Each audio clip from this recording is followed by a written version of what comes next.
always roll and the wind never stops. Now this is our town, baby, you and me. It takes a little time, but soon you will see. We got clothes on the line, blowing in the breeze. The kids on the wharf, skipping rocks in the sea. The people are friendly and the children are free. Yeah, our little town is just heaven to me. This is our town, our little town. This is our town, our little town. One day it's up, the next day it's down. This is our town, our little town.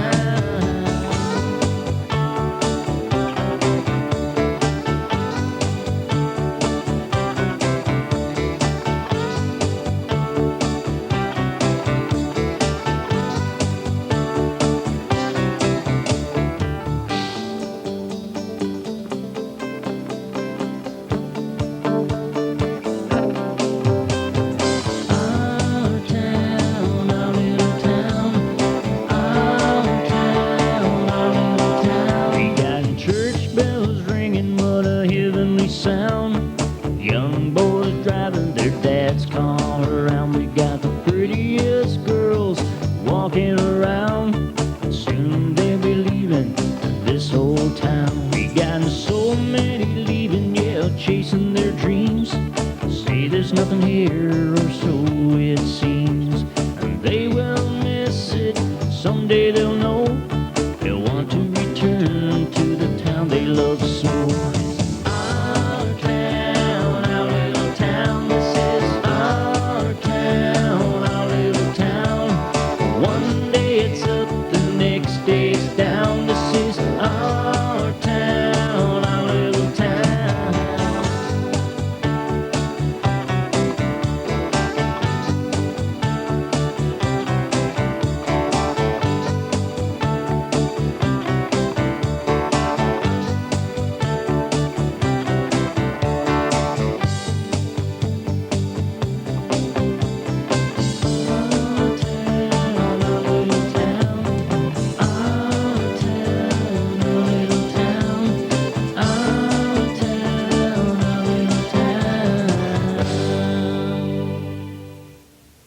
Evening.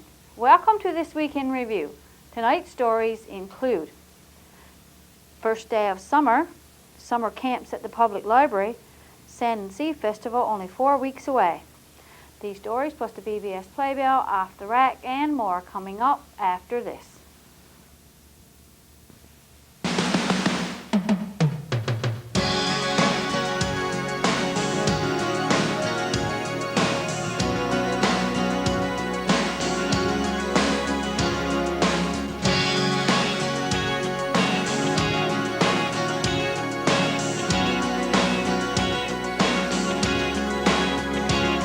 Looking in your eyes, I see a paradise. This world that I found is too good to be true. Standing here beside you, want so much to give you this love in my heart that I'm feeling for you. Let them say we're crazy, I don't care about that. Put your hand in my hand, baby, don't ever look back. Let the world around us just fall apart. Baby, we can make it if we're heart to heart. And we can build this dream together, standing strong forever. Nothing's gonna stop us now. And if this world runs out of lovers, we'll still have each other. Nothing's gonna stop us. Nothing's gonna stop us now. It's official. Summer has finally arrived. Summer arrived on Wednesday, June the 21st. The temperature was steady at 11 degrees, foggy and wet. As the day continued, we had rain, heavy at times. The first day of summer as most daylight hours. However, with all the fog and rain, most of us didn't even notice. When we went to do some filming on Wednesday, we noticed a family of ducks in the pond next to the trailer court. We saw the 2 adults, but we didn't see the young ones. They were feeding away, not noticing the rain at all. With summer finally here, I'm sure we can expect to get at least some sunny weather real soon.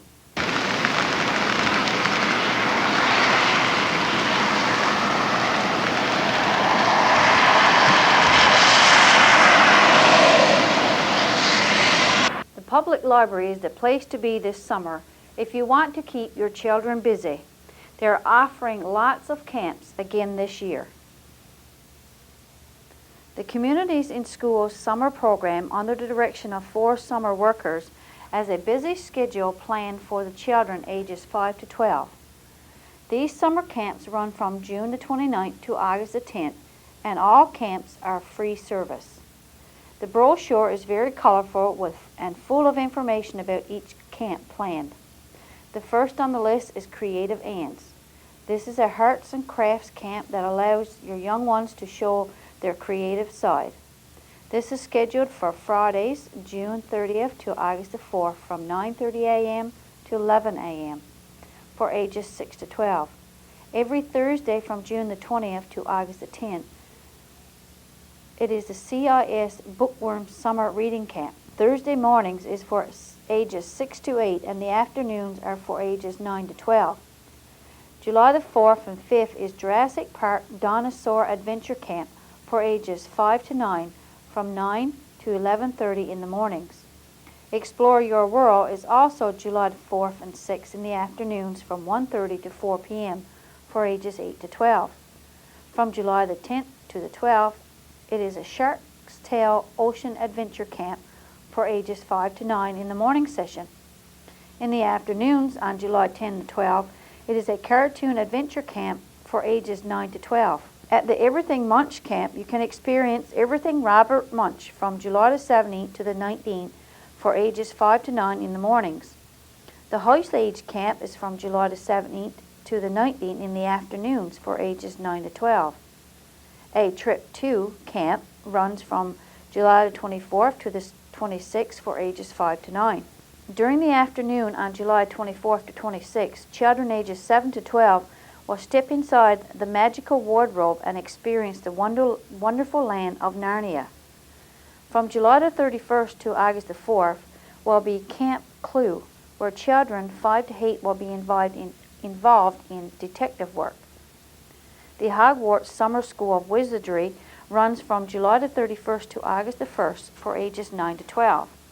All activities will be based on the Harry Potter series. From August the 2nd to the 4th is the Junior Achievement Workshop. This runs from 1:30 to 4 p.m. and is for ages 9 to 12. Charlie and the Chocolate Factory opens August the 8th and 9th. Parents are reminded about the registrations that will take place on Monday, Tuesday, and Wednesday of next week.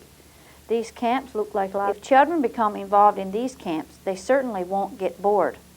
If you have any questions, feel free to call Julia Benoit at 886-2101. Remember, all these exciting camps are free of charge. The Sand and Sea Festival is approximately 4 weeks away. The festival runs from July the 27th to July the 30th. The first day looks pretty much as it did in previous years. The day begins with opening ceremonies, cake cutting, and ribbon cutting. July 28th has some differences. The first is the mock jail scheduled for 2 p.m. From 9 p.m. to 1 a.m. is Christmas in July. The entertainment from 2 to 4 p.m. is Risen. On Saturday, July 29th, entertainment will be provided by R&M Sound. The youth screech-in will be held at 1 p.m. Mock jail will continue, and the adult dance at the arena will have music by Sim and Friends. Sunday, July the 30th, will have Charlie Mercer for the children, horseshoe tournaments, and music by Cameron Lancy. The festival will conclude with closing ceremonies at 4 p.m. The Sand and Sea brochures are available. You can pick one up from the Town Hall, the Resource Information Office, and some businesses around town. Looks like it's going to be another great festival. Stay tuned for more of This Week in Review coming up after this. Meatball on white. Next. You want mustard on that or not? Come on, I haven't got all day here. It doesn't come with peppers. They're extra. Hurry up, pay the lady. Next! Chicken's fresh, I killed it myself. So that's what you want? Next! While we're still young, you know, you told me you wanted mustard. Get out of here. Time's up, back of the line. Hey, excuse me. What? Great sandwich. Thanks. Compliments. Pass them on. Yeah. A message from the Foundation for a Better Life. Faith United Church says farewell to their minister this week. Sunday, June the 25th, was Reverend Dean Seller's last service with Faith United Church. He has been quite busy since he has been here. Under his direction, the Faith United Church has had a lot of renovations. Reverend Sellers will be posted to Fort Toll, Labrador. We extend best wishes to him in his new pastoral charge. The congregation at Faith United Church will show their appreciation for Reverend Sellers with a supper in his honor on Tuesday, June the 27th. Now over to Mayor Reed with the council report. Good evening. I want to report on the council meeting that we had on Wednesday, June the 20th. We had a number of things came up at the meeting. Of course, one of the ongoing ones is the water treatment plant. As I told you during the last report, that the phase 1 has been studied and the report has been submitted. And phase 2, which I had mentioned that we're going to study what problems that exist with the building that we have up there now, and with the way that we're planning to treat the water in Burgeo, and the cost of treating that water. So phase 2 has been approved by government and by council. We applied for $110,000, and that was approved on a 80.5% by government and 19.5% for the town to finance. Hopefully, at the end of these studies, we will have answers to the water treatment plant and how we're going to move for the future. The town brochures have been completed, and they are at the town office. 1,400 have been sent around to various locations throughout Canada, I guess, and we still have some at town office. So if you want to pick up some of these brochures and probably send them to your kids or your relatives that are away, and they probably could give them to friends. You never know; it might entice some people to visit our area. So feel free to go to council office and Stan or Blaine there will give you some for your use.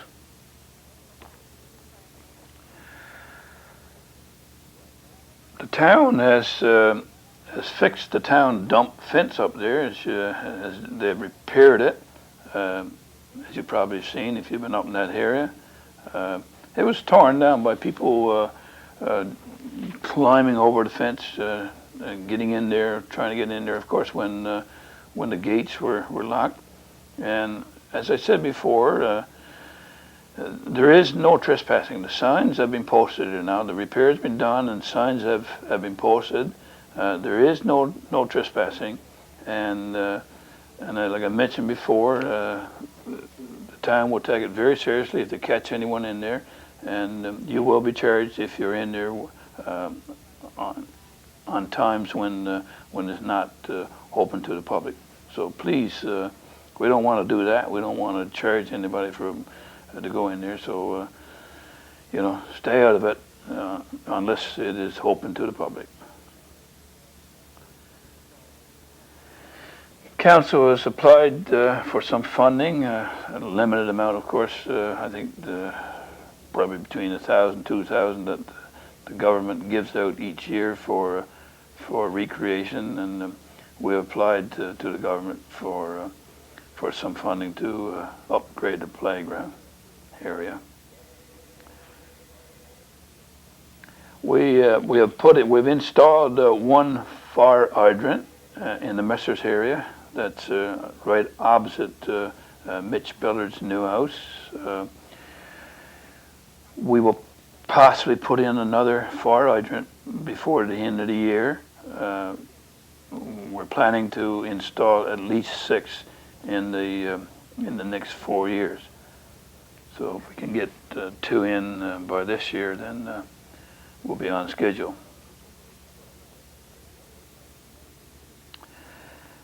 I think I mentioned probably in the last report that the fire brigade had bought themselves a used van, and they got it done up. It looks very smart, and they're going to take the whole van and put it on public tenders. I think there'll be a notice on Channel 10 regarding that, probably even by Thursday.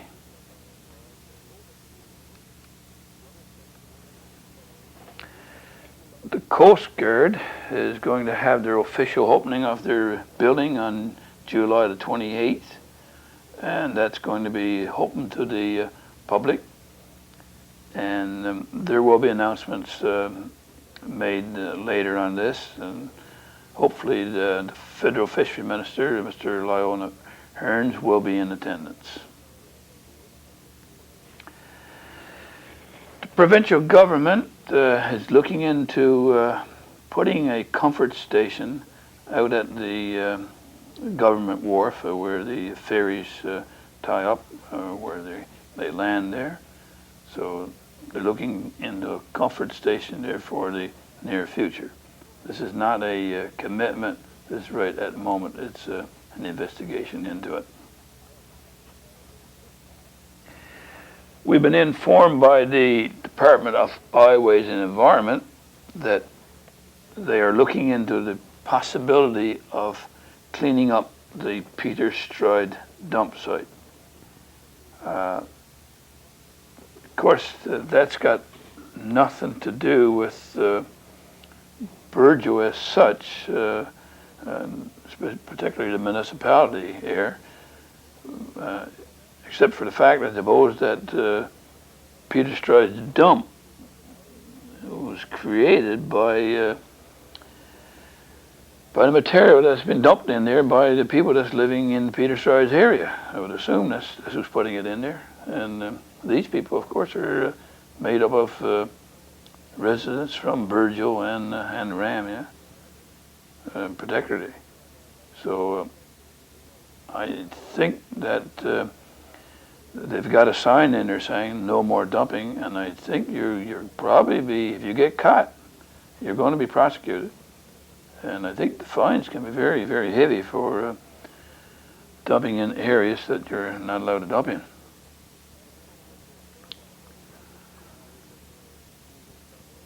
We're planning to put plant some flowers at the memorial site and put some in front of the town hall.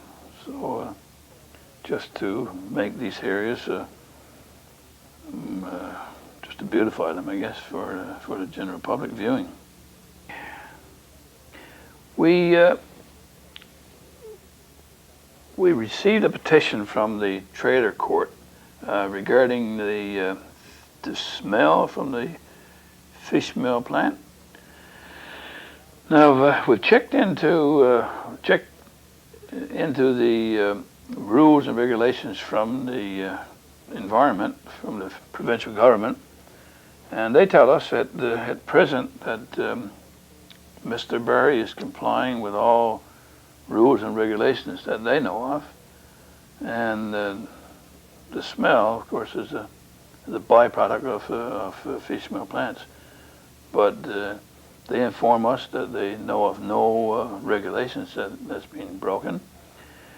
The council will write Mr. Barry and ask him if he can install any equipment to probably reduce the smell from that plant.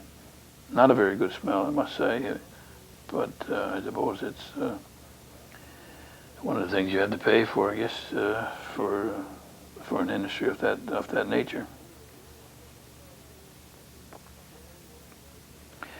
We're going to do a study on the.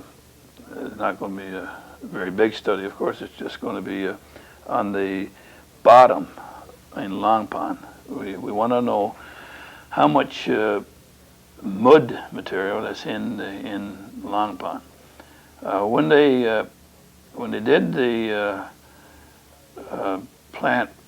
new plant about 3 years ago, whenever they started it, that they looked at the intake, but we're of the opinion that there might be a lot of mud that's accumulated in the bottom of that pond over the, well, I guess since the last ice age.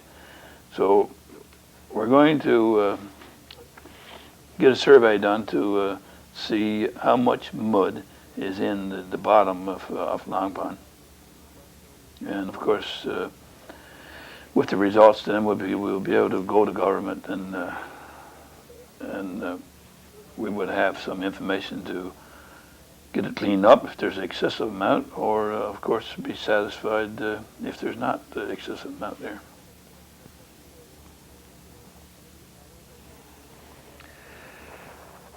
Garbage containers. We have garbage containers around town. Everybody has seen them there, these concrete garbage containers.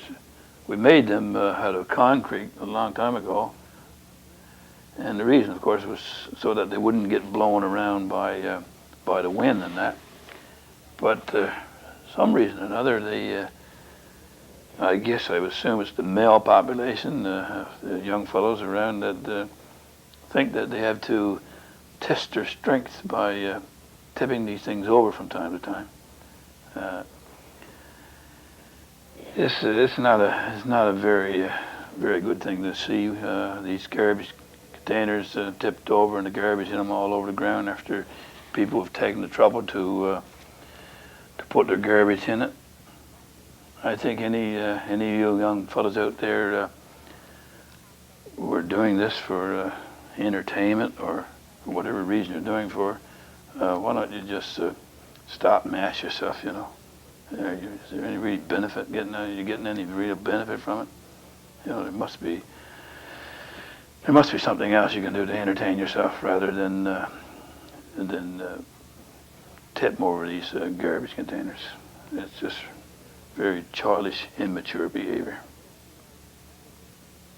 We are pleased that people are using them, and I hope that they will continue to use them. The cleanup week this year was like every year, of course, that I've known of. It's been very successful. This year we picked up 93 pickup loads. That's what the council carried in. Of course, the people carried in a lot themselves. And Councillor Hiscock, I want to congratulate and thank Councillor Hiscock, June Hiscock, and the Burgeo Academy and the Community Youth Network for their successful cleanup activity. They picked up about, I think it's around 200 bags of litter. The most disappointing thing about that, if I got to say something negative about it, and not about the cleanup week itself, but about what goes on after the cleanup week. You know, they cleaned up about 200 bags of litter, and council picked up about 93 truckloads. But yet, a few days or a week after that was over, you could still go around and pick up probably another 50 or 60 bags of litter. Now that litter have gotten there since the cleanup, and we don't understand why. You know, there's containers around that you can take just hold the garbage in your hand long enough to put it in a container, or take it home, whatever matter it might be. It doesn't have to be dropped on the ground immediately. Some communities you go in and you won't see a thing. You know, the real communities, where people got a lot of pride in their community, they want to keep it clean and that. You won't see anything on the streets, around the sidewalks. There's nothing. They take it all home, they put it in containers, and they take great pride in doing that. I wish we could create that kind of pride here in our community. I know the community looks good from my point of view, but I have to say there's a little bit of negativism that there is still room for improvement, and you should, those people who are doing it, you should look at the fact, is this the right thing to do? Can I just keep this in my pocket for 5 minutes, or keep it in the car, keep it in the truck for 5 minutes, and then throw it out when I get home, put it in the proper container. I know this year the people that were out to seismic will agree with what I'm going to say here. You couldn't throw anything. You couldn't drop anything. When you were working out there, you couldn't drop anything on the ground. Up north, they wouldn't even allow you to drop cigarette butts. Not even a cigarette butt was allowed to be put on the ground. If you were caught, you were towed and probably sent home if you continued to do it. So there's a non-tolerance in throwing out garbage. I know this thing takes a while for probably people to get used to putting every bit of garbage in containers, but it's time, and we've done it enough years now. People should be realizing that to throw your garbage out around the street, around the sidewalks, and throwing it into the ocean, down in the landwash, is not the thing to do. That's what they got their garbage dump for. So please, you should do it yourself and encourage other people to do it too.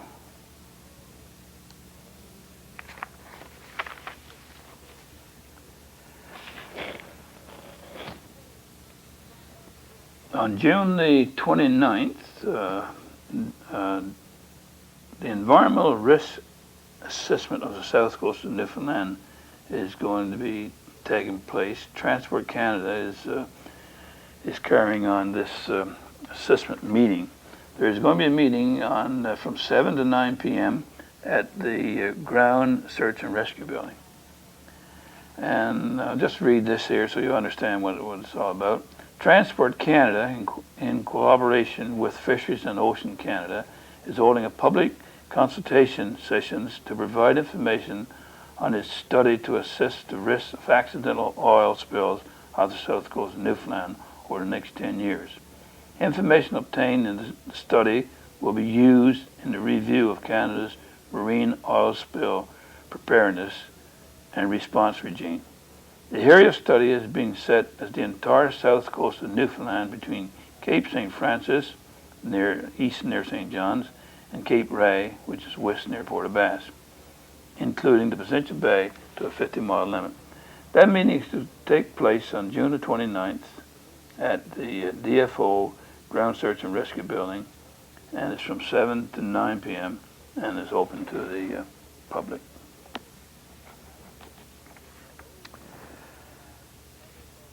That's it for that meeting, and good night to you, and I hope you'll have a good week. School closed on Friday of this week. Students, parents, and teachers alike breathe a sigh of relief on Friday of this week. The school year is over, and they are all looking forward to a few months off from homework, studying, and grading papers. There was definitely an atmosphere of excitement at the school. This year, parents with students in K to 6 were asked to wait outside the classroom because of lack of space. Their students from the high school bounded out of their classrooms and ate at home with the results of their exams. Some were smiling, others were not so pleased, and still others had no or little expression. The atmosphere in the K6 area was a little different. We spoke to some of the students. How did you do, Joshua? Good. Did you pass? Yep. Yeah, and what grade are you going for? 5. Perfect, thanks. Congratulations. Yep. Basketball. Matthew, did you pass? Yep. What grade are you going to now? 5. Congratulations. And Curtis, did you pass? Yep. I see you got a nice plaque there. Yeah. And what's it for? A most improved student. Well, congratulations. That must have meant you worked really hard, did it? Yeah. Congratulations. And what grade are you in, Kelsey? Grade 5. And you passed? Congratulations. And Emily, did you pass? Yeah, and you're going to grade? 5. Congratulations. And Jay, did you pass? Yes. I noticed you have a lovely looking plaque there. What's it for? It's for academic performance. Wow, congratulations. That must mean you really did well. Yes. Congratulations. Camera. And did you pass, Cameron? Yeah. And you're going to grade? 5. Congratulations. EJ, did you pass? Yeah, so what grade are you going for now? 3. Congratulations. Hillary Hand. And did you pass, Hillary? Yes, I did. And what grade are you going to? I am going to grade 3. Well, congratulations. And Tyler, did you pass? Yeah. And what grade are you going to? Well, congratulations.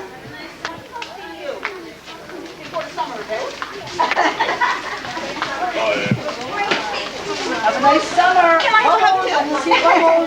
Okay, see you. Zachary, you want to take Cody's stuff? Hold up your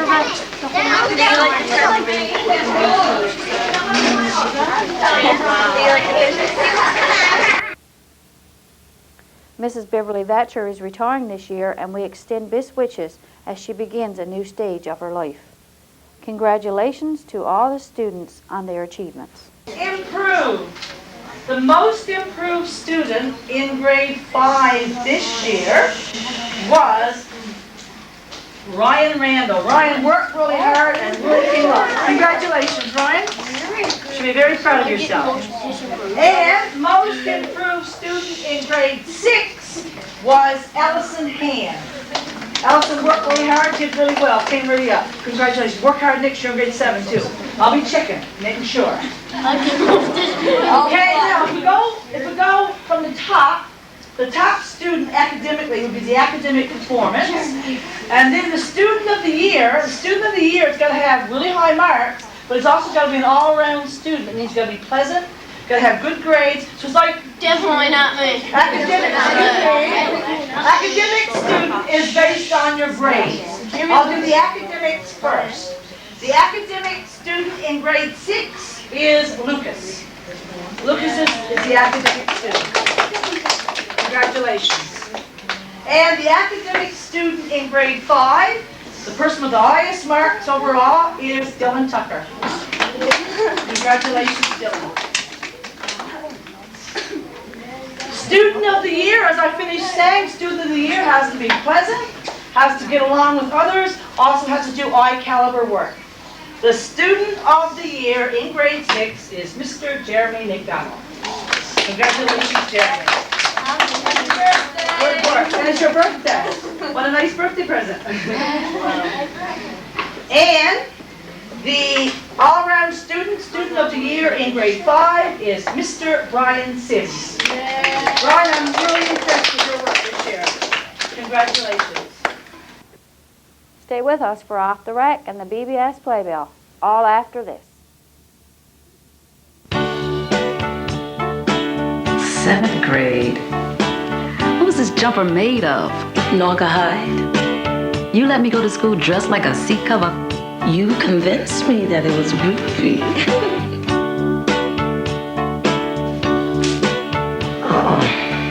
Edna. You know, I'm having this wedding here tomorrow, and your weeds are growing through the fence. Do you care? Think of your fellow man. Give I see some things haven't changed. Put a little love in your heart. Take this to Edna while I change into my garden clothes. Oh, please don't Why me? put a little love in your heart. And the world will be a better place. And the world You're planning them too close together. Edna, it's going to be a beautiful wedding. Yeah, maybe. Patience. Pass it on. A message from the Foundation for a Better Life. Off the Rack. This week, as we scanned our tape rack, we came across a tape of the opening ceremonies of the Sand and Sea Festival.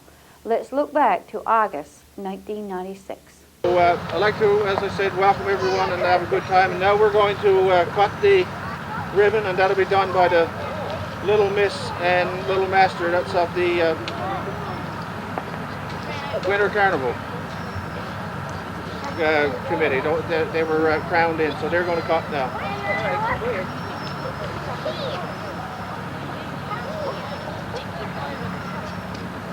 Now we're officially open, and then we'll now have a cutting of the cake, and you can get some cake and Kool-Aid and things around. So thank you. There. That was wonderful. Someone from my acres because of my sporting. I think I'm happy with it. Yeah. You better get it. You can eat that shit. We got that ain't the one down, but it's over the stand.